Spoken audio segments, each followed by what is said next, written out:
খুব স্বাভাবিকভাবে আমরা একটা সম্পর্কে জড়াইতে পারি, কিন্তু একটা সম্পর্কেতে আমি কতটুকু ইনভলভ হব, কতটুকু আমি বাউন্ডারি দিব, এই বিষয়গুলো মাথায় রাখা উচিত। যে সম্পর্কগুলো আমরা জড়াইতে আছি সেই সম্পর্কগুলোতে আমরা অনেক কিছু করছি, তা আবার আমরা ছবি তুলে রাখছি, কিন্তু এটা আমাদের মাথায় রাখা উচিত যে তার সাথে আমার সবসময় সম্পর্ক ভালো থাকবো, নাও থাকতে পারে, কিন্তু সেটা আমাকে পরবর্তীতে এগুলা নিয়ে ইগনোর বা ব্ল্যাকমেল যে করবে না, সেটা আমাদের মাথায় রাখা উচিত যে এগুলা নিয়ে আমরা পরবর্তী কোনো সমস্যায় পড়তে পারি। কিন্তু এমনও তো হতে পারে যে আমাদের ফোনটা চুরি হয়ে যেতে পারে, আমাদের ফোনের মধ্যে অনেক পার্সোনাল গোপনীয় জিনিস থাকতে পারে, তাও আমরা মাথায় রাখি না। কিন্তু আবার অনেক হ্যাকাররাও হ্যাক করে ফেলতে পারে, এগুলো আমরা কখনো মাথায় রাখি না। আমরা সবসময় এই কাজগুলা করি, কিন্তু আমরা কখনো এই সাবধানতাকে নিজেকে বজায় রাখি না, সাবধানতার ভিতরে থাকি না। সবসময় আমরা মনে করি বা সবাইকে বলি যে একটা সম্পর্কের মাঝে নিজের বাউন্ডারি রাখা, বজিয়ে রাখা নিজের উচিত। বর্তমানে আমাদের রাজ্যে বিয়ের আগে একটা সম্পর্কতে জড়িয়ে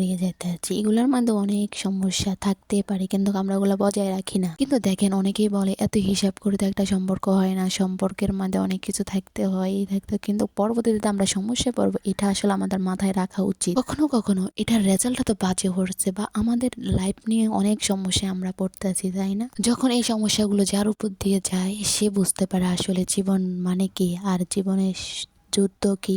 100 ভাগ যুদ্ধ তার মাথার উপর দিয়ে তখন যায়। ভালোবাসা হলো সুন্দর একটা সম্পর্ক, সেই ভালোবাসায় জড়িয়েতে যে যদি আমরা জ্ঞান বুদ্ধি সবকিছু হারিয়ে ফেলি, বিভাগ সবকিছু লোপ পেয়ে যায়, তাহলে কি সেটা আর ভালোবাসা থাকে? নাকি সেটাকে অস্বাস্থ্যকর ভালোবাসার বন্ধন বলে? নাকি সেটাতে আপনি কমপ্লিটলি একটা জঙ্গলি মানুষ হয়ে গিয়েছেন, যেখানে আপনার বিভাগ বুদ্ধি কিছুই নেই, কোনো রকম ভাবে কোনো কন্টারকুশ মিক করতে পারবেন না। কিন্তু আলটিমেটলি আপনি এমন একটা সম্পর্কে আছেন, টেক্সট রিগ্রেশন মেক করতে পারবেন না, এবং আলটিমেটলি আপনি এমন একটা সম্পর্কে জড়িয়ে আছেন, আপনার সঙ্গীর উপর ডিপেন্ড করে আছেন, তাহলে আপনার সঙ্গী কি আপনাকে রেসপেক্ট করবে? তখন আমরা যে সম্পর্কে জড়াই না কেন, যদি নিজের ভিতরে বিভাগ বুদ্ধি না থাকে, তাহলে সেই সম্পর্ক কখনোই ভালো পর্যায়ে যেয়ে টিকবে না। আমাদের মধ্যে লজিক্যাল চেঞ্জ আনতে হবে, আমাকে বুঝতে হবে, আমাকে চোখ কান খোলা রাখতে হবে। একটা মানুষকে যদি আমি ভালোবাসতে পারি, সে যদি কোনো আমার আচরণে কোনো কষ্ট পায় বা আমার আচরণে কোনো ঘামতি দেখে বা শারীরিক সম্পর্ক, যে আমি এই সম্পর্ক বজায় রাখতে চাই না, যে সম্পর্ক আমার লাইফে পরবর্তীতে কোনো একটা সমস্যা তৈরি করতে পারে, বা যেই সম্পর্কের জন্য আমি ভবিষ্যতে কোনো একটা সমস্যায় পড়বো বা কারোর সামনে আমি মুখ দেখাতে পারবো না, এই সম্পর্কে আমি চাই না কখনোই জড়াতে আসে। এই সম্পর্ক জড়ালে জীবন নিয়ে যখন সে যদি কিছু চায়ও, তখন তাকে আমি সুন্দরভাবে আমার মতামত বোঝাতে পারি, সুন্দর করে আমি তাকে বোঝাইতে পারি, কারণ সে একবার না বুঝলে 1000বার বোঝালে বুঝবে কোন জিনিস খারাপ কোন জিনিস ভালো, তখন তাকে আমি বোঝাইলে সে অবশ্যই বুঝবে। এটা থেকে আপনারা দুজন দুদিকে ভিন্ন হওয়ার কোনো যুক্তিবাদ নেই।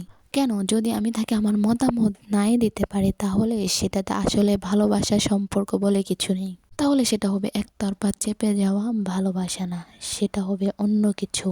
যাই হোক, যা কিছু বললাম, আসলে আমাদের বর্তমান সমাজ থেকে সবাই সাবধান থাকা থাকে বেটার মনে হয়। আসলে আমি কিছু ঘটনা দেখেছি আমার বাড়ির পাশে, তাই আসলে শেয়ার করলাম।